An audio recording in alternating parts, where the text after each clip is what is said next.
What's up, American truckers? How's everybody out there doing this evening? Well, this video here will give y'all a little bit of serious and then some funny. Y'all can laugh with Old Snapper, and Old Snapper's gonna laugh right along with y'all. Welcome to Trucking with Old Snapper, and I'm your host, Old Snapper. Anyway, which one y'all want first, the serious or the funny? I don't hear anything. That's probably a good thing that I don't hear anything. Because if I hear anything, that means I'm losing my mind. And I thought I lost it a long time ago, so I shouldn't still be in the process of losing it. But anyway, I'm going to give y'all the serious first. Then I'm going to give y'all the funny. Y'all can laugh with me, at me, however you want to call it, man. I'm a pretty humble person, so you just about can't hurt my feelings. For those of y'all that saw my last video, I want to apologize. I know it was clickbait.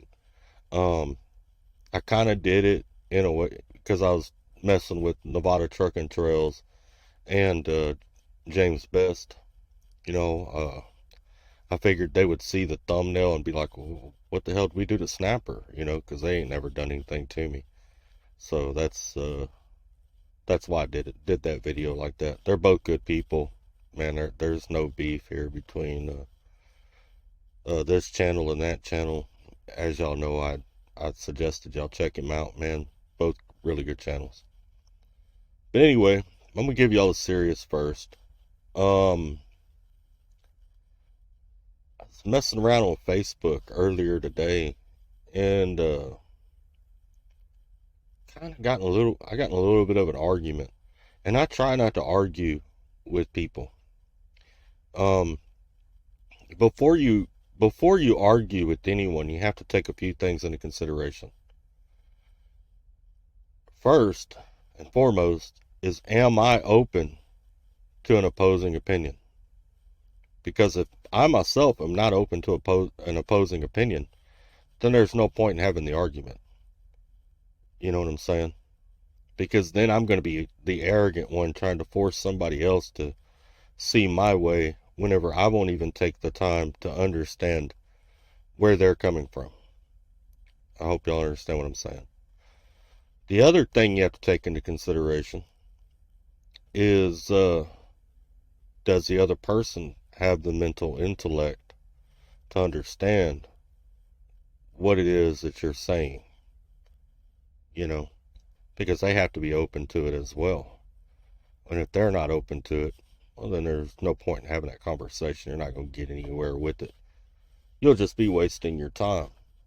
So you can make your life a whole lot more peaceful and a whole lot less drama if you take those things into consideration before you have an argument. But anyway, I got heated. I got a little bit heated, and I don't like getting heated at all. I don't like who I am when I get heated. Every now and then I'll get in a bad mood out here. My asset manager could probably tell you, man, I just smooth go off, and it's just, bad things will build up, and I'll get out of character. It's been a lot of years I've been trying to work on myself to be a better person. And I'm not perfect. I'm human. But I try real hard to do better by people, because I have the ability to completely snap. And my name comes from somewhere. You know what I'm saying? And when I go to that level, there's no stopping me. Nobody can stop me. If my mind, if I let it go and I get that angry and I step off on that level, it's bad. And I don't like who I am when I go to that level. Not only the things I'm saying, but the things that I'm capable of doing. I'm the type, man, that I hold a grudge. I will not let it go. It goes to that level and I decide I want to get that person, I'm going to get that person. I'm going to get that person. If I got to kill their mama and get them at the funeral, I'm going to get that person. There's no doubt about it. I mean, and I'm going to get them in the most brutal possible way. Tie them up, burn them with an iron for days until they starve to death, whatever the case may be. But it's been a long time since I have snapped off in that direction and gotten that far out there, you know. And it was actually an older cat that in jail that kind of changed my way of thinking. He changed my frame of mind, you know, and he had spent most of his life in and out of jail. I'm going to tell y'all a serious story here.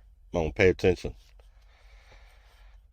Anyway, we had just had a riot, a small riot. It was a problem over, usually when riots start in jail, it's either over drugs or gambling debts, you know, between groups. Somebody important on one of the two sides owes money.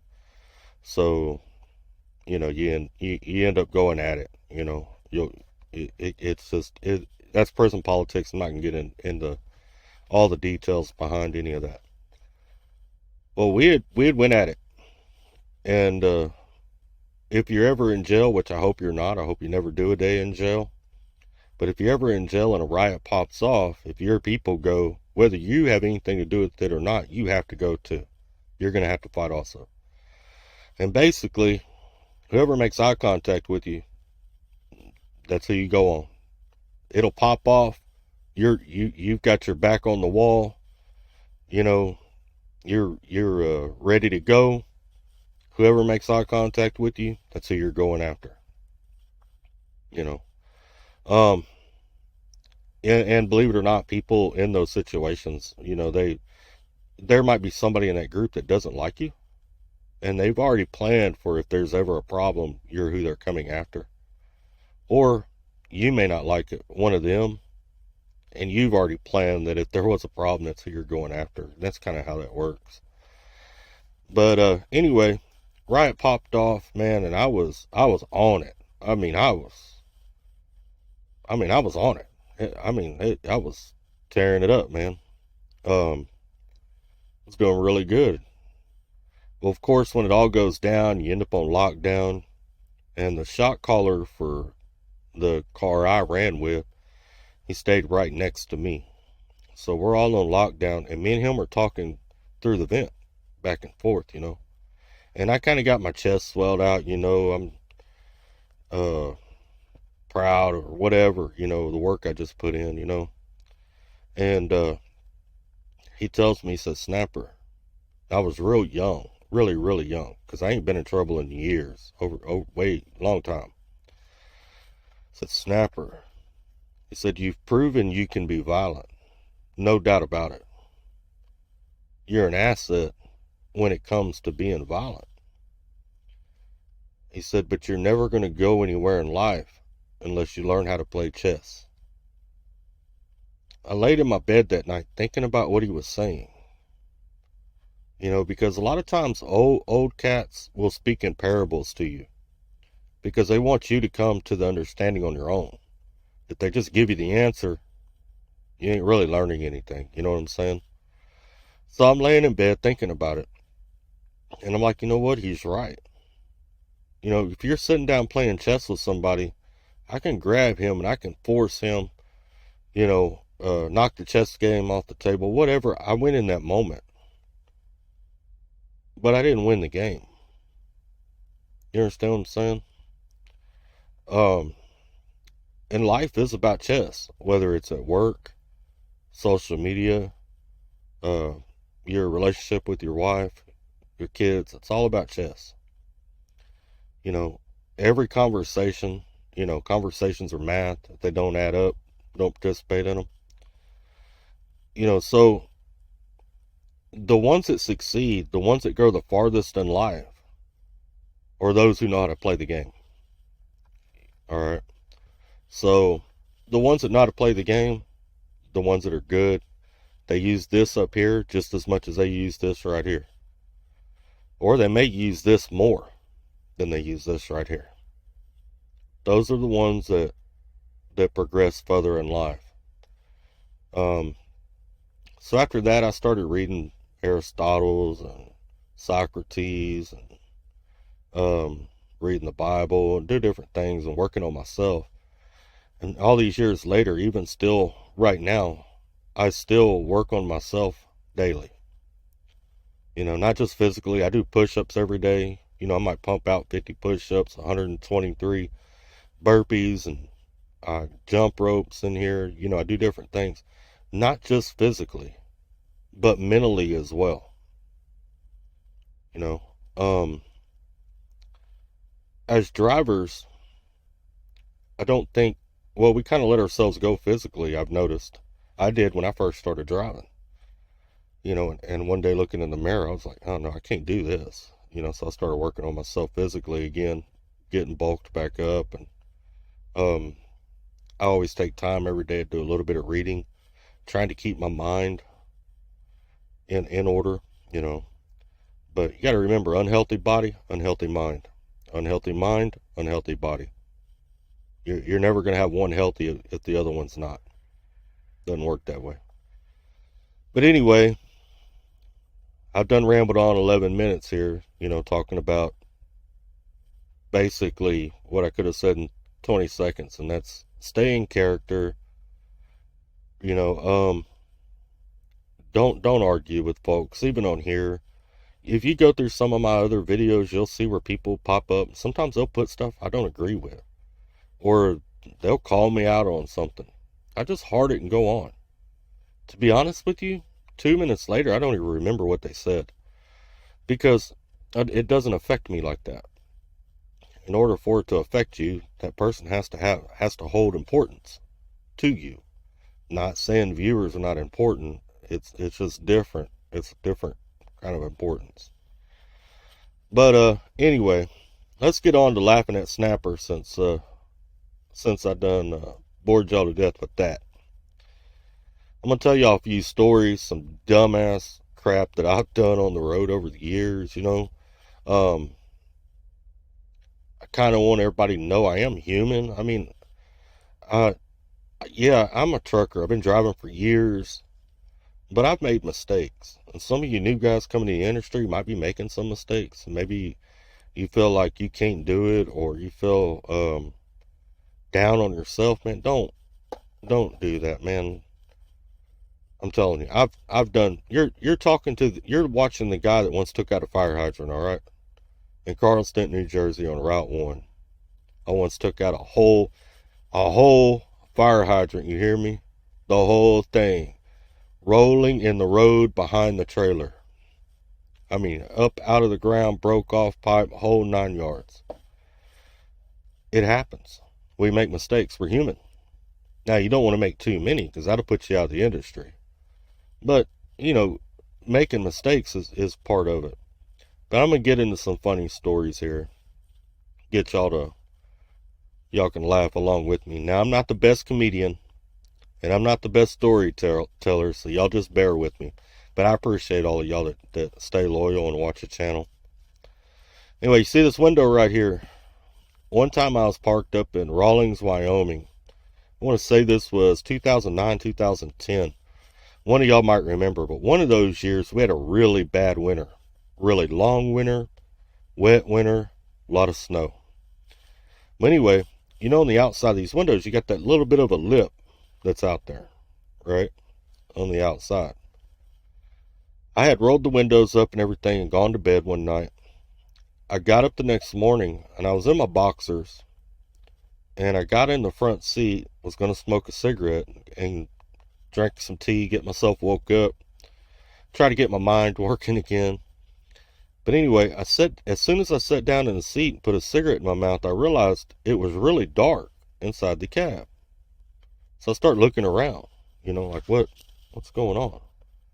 Well, this window was completely covered in snow.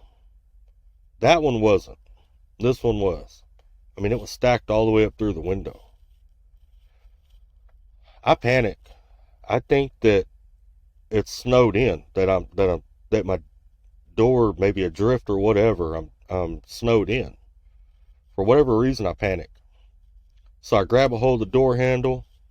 I go to push on the door. I fall down to the ground into the snow. I'm in my boxers with a cigarette hanging out of my mouth. And God knows how many drivers parked around me looking at me. Embarrassed as hell, I jumped back up in my truck, hopped back in the sleeper, closed the curtains. What had happened was the snow was kind of sticky, so it had stuck to the window and it built up on that, on that ledge all the way up my window throughout the night. And it was solid, it was thick. No, I just panicked. Story number 2, I was down in Columbus, Texas, and I had parked middle of the night. I was tired, probably 1, 2 o'clock in the morning. Little bitty truck stop. I think it's a Texaco off of I-10. It's either a Texaco or a Shell or something like that.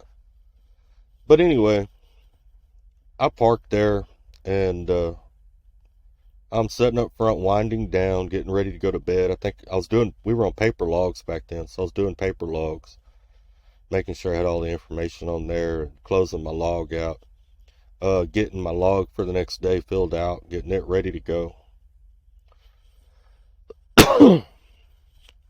Anyway, I don't know why, but a couple trucks down from me, there was a truck sitting there, and it caught my attention. I saw black smoke boiling. So I ducked down and looked. Sure enough, there's black smoke just boiling up. I think the truck's on fire. All right. And mind you, I didn't took my shirt off. I think I still had my pants on. I didn't have any shoes or boots on.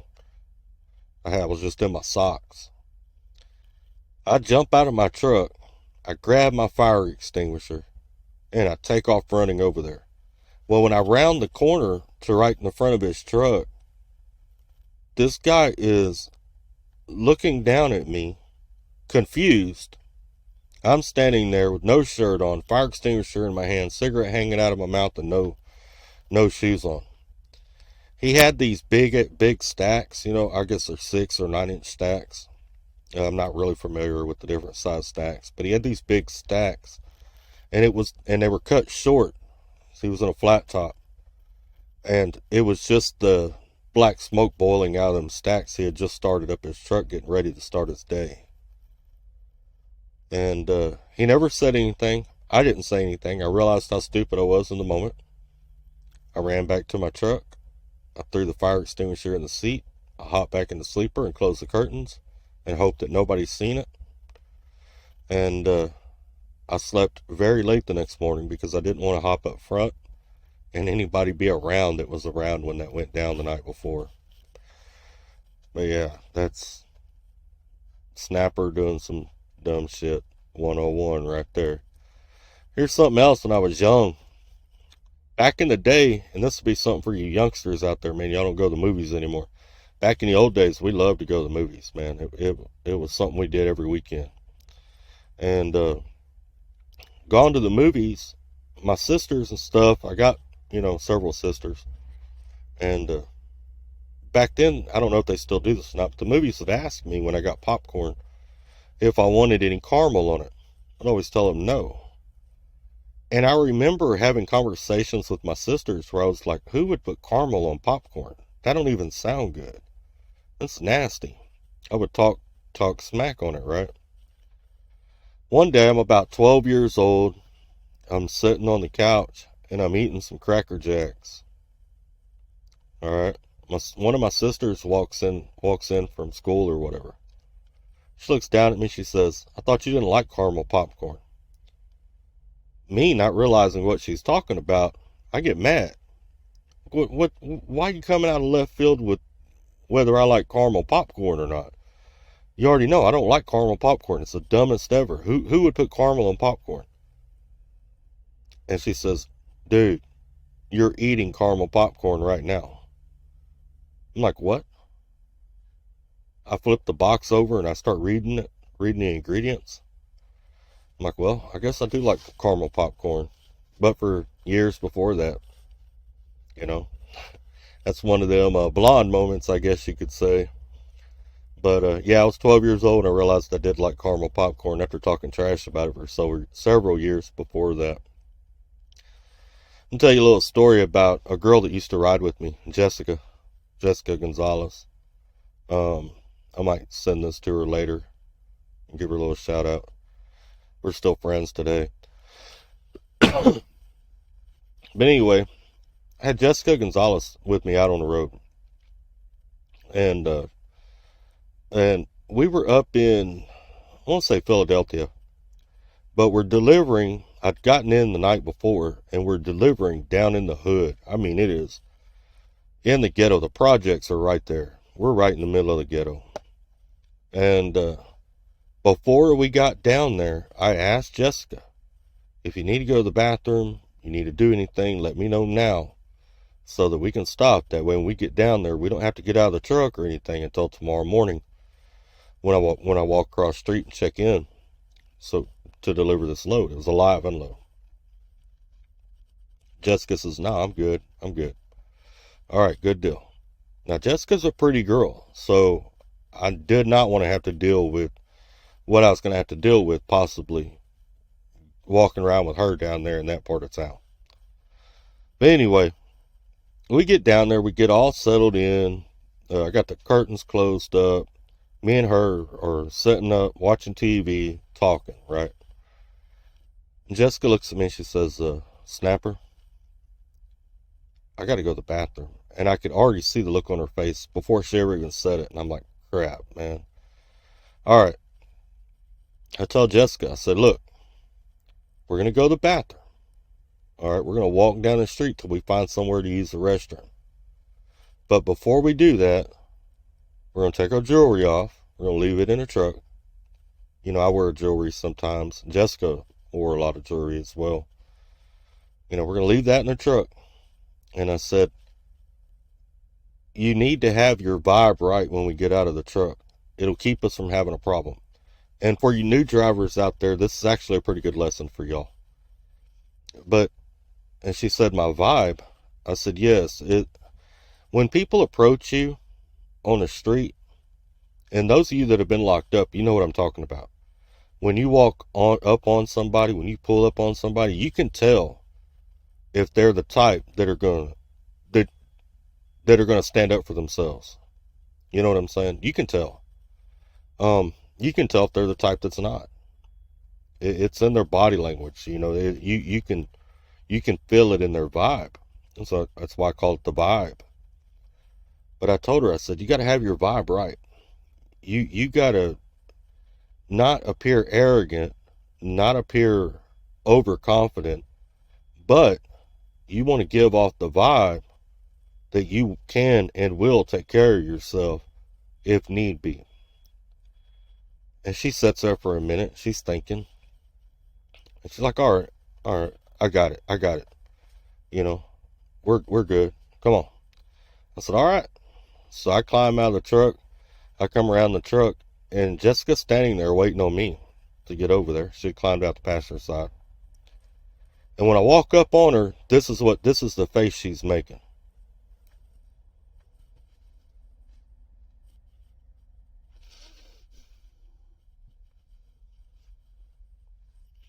I look at her and I'm like, I leaned in and I whispered to her, I said, what are you doing? She said, I want to look like I don't want to be messed with, like no one would mess with me. I said, Jessica, you don't look dangerous. You're looking retarded. You look like you broke out of a mental ward somewhere. Put your straight face on, you know. And I told her, and I whispered in her ear, I said, you just have to be thinking to yourself, and really, you have to be ready to react to anything. Whenever I get out in a real bad neighborhood and I know that there's a possibility of someone testing me, I'm already thinking to myself how I'm going to handle it. And I also know that I may have to stab this dude. You know, I may have to cut his throat. There's no telling what level I may have to go to protect myself.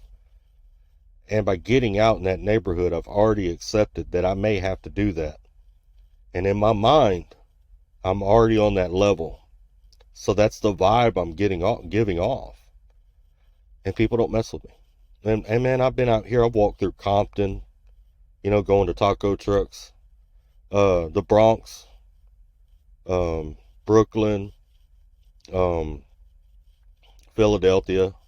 I've never, ever, ever had anybody pull up on me and give me a problem like that.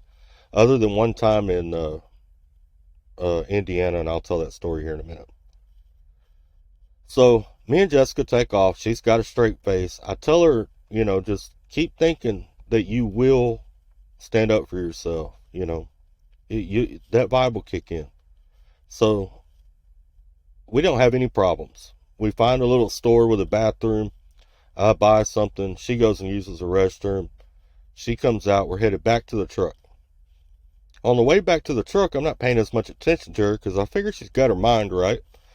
We're good. You know what I'm saying? Excuse me. Dinner burping.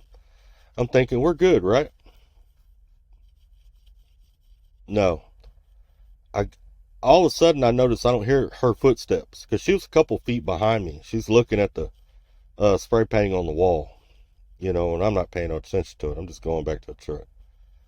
Well, when I don't hear her footsteps anymore, I turn around. Somebody done pulled up on her. They got her hemmed up on the curb. So I walk over there, and I'm like, my ADD got me. Somebody walked by. Y'all see that? Anyway, as soon as I start walking over there, that guy realizes it, and he says, "Oh, she with you?" And I just said, "Yeah." And I'm watching him. I'm making eye contact with him. Well, he backs up then, and Jessica, I tell her, I said, "Come on." And she comes on with me.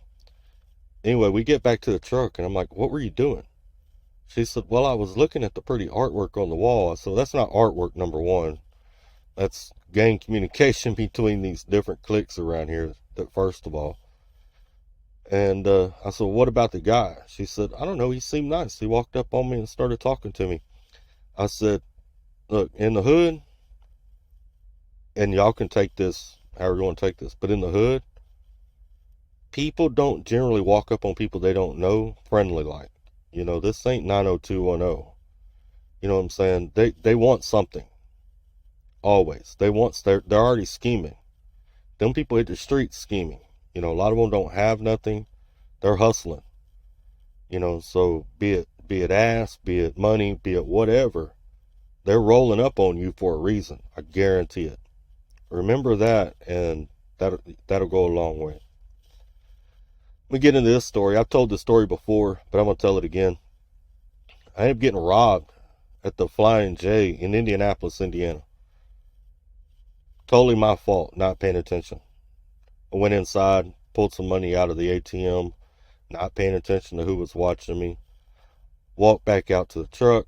I got the money rolled up in my pocket. I'm telling this story quick because I've already told it before. Guy rolls up behind me as I'm walking up between trucks, puts a gun to the back of my head, tells me to empty my pockets. He's got the gun and he's behind me. There's nothing I can do. If I turn or do anything out of the way, he's going to pull the trigger. I'm gone. So I gave him what was in my pockets, and went on.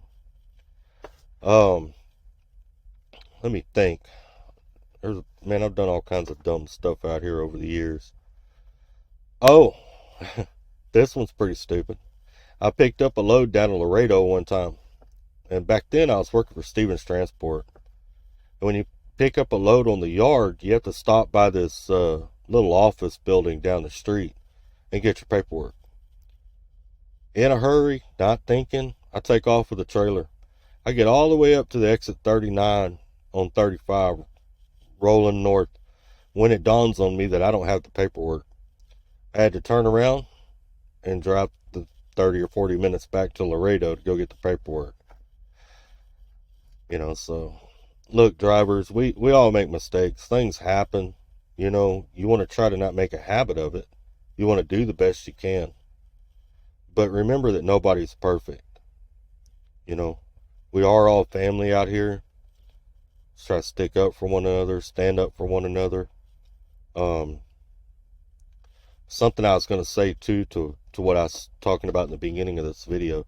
I try to show everyone a lot of respect, even out here on the road. Because you don't never know who you're dealing with and what they are capable of. And someone may be similar to me, and I know that. You know, I'm not the only one in the world that is capable of doing the things I'm capable of doing. So I show everyone the same respect that I want in return. You know what I'm saying? I don't block them in the fuel island. I don't talk crazy on the radio. Um, you know, I don't park all out in the way. You know, different things like that. So that's something I wanted to add. I was thinking about it earlier that I wanted to add to the beginning. Sorry, I'm 30 minutes late adding it. But I'm gonna tell you one more messed up story y'all can laugh at me about, and then I'm gonna close this thing out. One time I got up in the middle of the night, I had to pee, and it was winter time and I was a long way from the truck stop. So I was like, well, I grabbed an empty bottle, I'll pee in the bottle, put it in the trash, and then I'll throw it away in the morning when I pull up to the fuel island, get fuel, right? So I'm standing up and I'm peeing in this bottle, in a sleeper, half asleep. I probably got one eye open. All of a sudden, boom, my truck shakes, pee goes all over me, I fall down, and I mean, I'm drenched with pee because it was about 3/4 of the way full and I'm still peeing when this goes down. Turns out I was parked in the middle where trucks back up to each other, you know, in the middle of the truck stop. A truck was trying to back in behind me and he went too far and he hit my trailer. Shook my truck and trailer, jolted it. Ended up with piss all over me, piss all over my sleeper.